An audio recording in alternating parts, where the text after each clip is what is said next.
Hello guys, welcome to Pakistani real reaction. तो कैसे हैं आप सब? उम्मीद है आप सब बढ़िया होंगे, मजे में होंगे, खुश होंगे, आप बात होंगे। मेरा नाम है मुदस्सिर। नाम मुबशर। सो गाइस, आज की वीडियो एक बहुत ही ज्यादा कमाल की होने लगी है। वीडियो का जो टाइटल है वो है रशिया ने मांगी थी भारत से मदद। भारत ने डील छीन कर मतलब अमेरिका और यूरोपियन यूनियन से डील छीन कर दे दी रशिया को। क्या सीन हुआ? रशिया के सुपर जेट को भारत ही अब बचा सकता है। तो क्या सीन है सारा, ये पहले देखिए कि रशिया ने प्रॉपर कहानी ताकि हमें पता लगे कि क्या हुआ है। ओरिजिनल वीडियो का गाइस लिंक मिल जाएगा आप लोगों को डिस्क्रिप्शन में। प्लीज ओरिजिनल क्रिएटर को सब्सक्राइब करना मत भूलिएगा, बहुत ऑसम किस्म की वीडियोस बनाते हैं। तो देखते हैं भाई क्या सीन है सारा, डील का क्या सीन है। तो काउंट करते हैं 3, 2, 1 एंड स्टार्ट। दोस्तों, आपने वो कहावत तो सुनी होगी कि लातों के भूत बातों से नहीं मानते।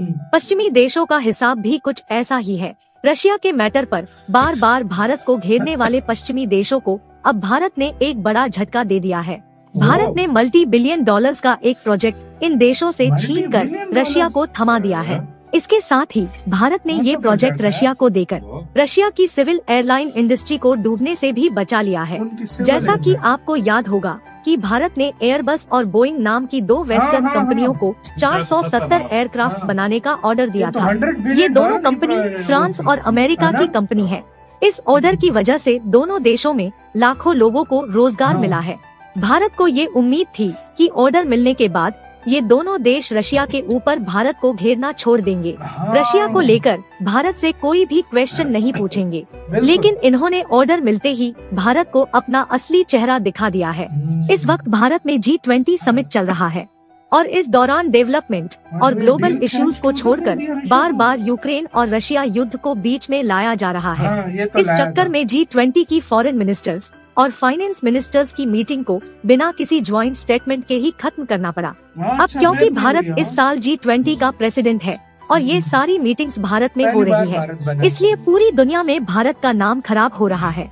ये साफ तौर पर यूक्रेन युद्ध पर रशिया की आलोचना न करना और रशिया का साथ देने के लिए भारत से बदला लिया जा रहा है। इसलिए मात्र 3 दिनों के अंदर अब भारत ने इन देशों को एक बड़ा झटका दे दिया है। भारत ने अपनी सिविल जेट्स की जरूरतों को पूरा करने के लिए वेस्टर्न देशों को छोड़कर रशिया के साथ पार्टनरशिप करने का फैसला किया है। इन एहसान फरामोश वेस्टर्न देशों को सबक सिखाने के लिए भारत ने रशिया के एक बड़े ऑफर को एक्सेप्ट कर लिया है। सबूत के लिए आपकी स्क्रीन पर बिजनेस स्टैंडर्ड के एक आर्टिकल का स्क्रीनशॉट है। भारत ने लोकल लेवल पर स्मॉल जेट बनाने के लिए रूस की सुखोई के साथ बातचीत शुरू कर दी है। इस प्रोजेक्ट की 51% इक्विटी भारत सरकार और एक भारतीय कंपनी मिलकर अपने पास रखेंगी। इसके अलावा सुखोई भारत को पैसेंजर एयरक्राफ्ट बनाने की टेक्नोलॉजी भी ट्रांसफर करेगी। ये डील रशिया और भारत दोनों के लिए ही काफी इम्पोर्टेंट है। वैसे आपको बता दें कि रूस की कंपनी सुखोई जो सिविल एयरक्राफ्ट मैन्युफैक्चर करती है, उसका नाम सुखोई सुपरजेट 100 है। भारत और रशिया के बीच इसी एयरक्राफ्ट की बात चल रही है। अमेरिका ने काफी पहले से इस कंपनी के कमर्शियल प्लेन यूनिट पर सैंक्शंस लगा रखे हैं, इसलिए ये एयरक्राफ्ट रशिया में ही ऑपरेट होते हैं। सुखोई सुपरजेट 100 को दूसरे देशों को एक्सपोर्ट नहीं कर सकती। रशिया की कमर्शियल एयरक्राफ्ट इंडस्ट्री लगभग डेड पड़ी है, इसलिए इसे बचाने के लिए रशिया भारत के साथ मिलकर पहले से इन एयरक्राफ्ट्स को मैन्युफैक्चर करना चाहता था। रशिया चाहता था कि भारत अपने यहाँ सुखोई सुपरजेट 100 को मेड इन इंडिया स्कीम के अंडर लोकल लेवल पर मैन्युफैक्चर करे, ताकि जब भारत इन एयरक्राफ्ट्स को एक्सपोर्ट करे तो आसानी से अमेरिकन सैंक्शंस को बाईपास किया जा सके। इसके लिए रशिया ने भारत को एयरक्राफ्ट के जेट इंजन बनाने की टेक्नोलॉजी और एयरक्राफ्ट के कंपोनेंट्स भी प्रोवाइड करने का भी वादा किया था। और इसके साथ ही रशिया ने भारत को ये भी भरोसा दिया था कि भारत अगर चाहे तो इन एयरक्राफ्ट को अपने हिसाब से मॉडिफाई कर सकता है और अपने हिसाब से फॉरेन कंपोनेंट्स का इस्तेमाल कर सकता है। भारत को इन एयरक्राफ्ट्स को डोमेस्टिक यूज करने के साथ साथ विदेशों में एक्सपोर्ट करने के राइट्स भी दिए जाएंगे। हाँ, हम मानते हैं कि इसमें रशिया का भी लालच है, लेकिन आप खुद सोचिए, बोइंग और एयरबस को 470 एयरक्राफ्ट से जनरेट होने वाली लगभग सारी जॉब्स अमेरिका, ब्रिटेन और फ्रांस के लोगों को मिली है। भारत के लोगों को जॉब्स के नाम पर कुछ भी नहीं मिला। फिर भी इन देशों ने जानबूझकर भारत के G20 समिट को टारगेट किया। इसलिए अब इन वेस्टर्न देशों को सबक सिखाने के लिए भारत रशिया के ऑफर को एक्सेप्ट करने जा रहा है। भारत ने आने वाले स्मॉल जेट्स के ऑर्डर्स को पूरा करने के लिए पहले ही रशिया को सेलेक्ट कर लिया है। इससे भारत के लोगों को और ज्यादा नौकरियां मिल पाएंगी। और हम इन एयरक्राफ्ट्स को एक्सपोर्ट करके लाखों बिलियन डॉलर्स भी कमा पाएंगे। इससे रशिया की कंपनी भी डूबने से बच जाएगी और रशिया भी भारत के सहारे कुछ अर्निंग कर पाएगा और इस वक्त उसको इसकी काफी जरूरत भी है। आपको क्या लगता है, क्या रशिया का ऑफर एक्सेप्ट करके भारत ने ठीक किया या नहीं? बहुत अच्छा कमेंट करके जरूर इसी के साथ तो यार वीडियो खत्म। यार देखा, एक देश, अब भारत के पास कमर्शियल एयरलाइंस बनाने का मतलब कोई एक्सपीरियंस नहीं है, कोई भारत ने ना कभी ट्राई किया। जब भारत को बना ऑफर मिल रहा है कि भाई तुम इसको अपनी कंट्री में बनाओ, जॉब भी अपने कंट्री में जनरेट करो, इक्विटी 51% तुम्हारी होगी, मतलब कंपनी तुम्हारी एक तरह से भारत की होगी। अच्छा, उसके बाद क्या है, उसको आप एक्सपोर्ट भी करो, तो इससे बड़ी ऑफर भारत कैसे ठकरा सकता है यार? हाँ भाई, असल में मैं तुम्हें एक छोटी सी बात बताता हूँ। $100 बिलियन थोड़ा पैसा नहीं होता। नहीं होता भाई, $100 बिलियन बहुत ज्यादा पैसा होता है। मैं कहता हूँ कितने देश है जिनकी इतनी जीडीपी नहीं होती जितने $100 बिलियन उनके पास है।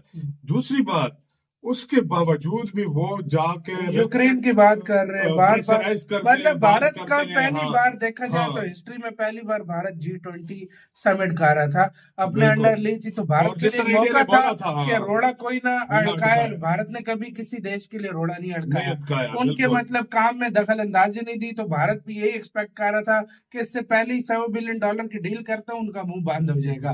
हाँ भाई, भारत ने सोचा था कि कोई नहीं, फर्स्ट टाइम कर रहा हूँ तो कोई मसला ही ना बने, लेकिन फिर उन्होंने इस G20 समिट में बकचोदी की और फिर से कोई ज्वाइंट स्टेटमेंट निकली। और यार मेरी नजर में सबसे बेस्ट काम वो ही होना चाहिए ना जो अपने देश के हित के लिए हो। मैं कहता हूँ ये इंडिया के लिए बहुत कमाल का डील है जो रशिया के साथ कर रहा है। एक तो रशिया की एयरलाइन इंडस्ट्री जो है वो भी भारत में बनेंगे, और दूसरा मेड इन इंडिया हो जाएंगे भाई, मेड इन इंडिया। और यार मेरी नजर में अगर देखा जाए ये उनको सही ठीक ठाक इंडिया ने जवाब दिया है कि जवाब दिया कि तुम मेरे खिलाफ खड़े होगे तो मैं तुम्हारे साथ ऐसे कर सकता हूँ। बिल्कुल, हम 2 दिनों से भाई बिजी थे, होली के मतलब वीडियो देख रहे थे, हमें ये पता ही लगा कि मतलब भारत इतना बड़ा कदम उठा इतना बड़ा कदम उठा लिया। और मैं कहता हूँ ये बेस्ट कदम है और आपके लिहाज से यार ये कदम उठाना चाहिए तक नहीं, हमारी नजर में तो देखा जाए ये बेस्ट इंडिया का कदम है। देखो, भारत ने अभी तक किसी से डरा और भारत प्रेशराइज तो बिल्कुल भी नहीं होता। बिल्कुल, तो मतलब ये जो छोटे मोटे कंडे अभी से भारत ने उठा लिया तो बिल्कुल सही किया, ताकि उनको एक मैसेज पहुंच गया कि भारत को दबाने की कोशिश करोगे तो तुम्हारे लिए बुरा होगा। आगे सारे देशों के जब लीडर आएंगे, प्रेसिडेंट, प्राइम मिनिस्टर, तो आगे बड़ी मीटिंग होने लगी है G20 की, उसमें ये पंगा वो डाले ही नहीं। और दूसरी बात ये देखो, इंडिया अपनी बात पे अड़ा रहा है। उन्होंने स्टेटमेंट नहीं दी लेकिन इंडिया अपने बात पे अड़ा रहा है। भाई मैं रशिया के खिलाफ नहीं जाऊंगा, नहीं जाने दूंगा। और हुआ भी, और इसकी वजह से देखो रशिया ने भी इंडिया से माफी मांगी है कि यार हमारी वजह से मतलब एक किस्म का ये हुआ है। और यार मेरी नजर में देखा जाए सबसे काबिल भरोसामंद अगर दोस्त वो है ना, वो रशिया इंडिया में अगर देखा जाए तो। आपका क्या कहना है इसके सारे मामले के ऊपर? अपने कमेंट सेक्शन में दें। अपना बहुत ज्यादा ख्याल रखिएगा। तो यार बाय।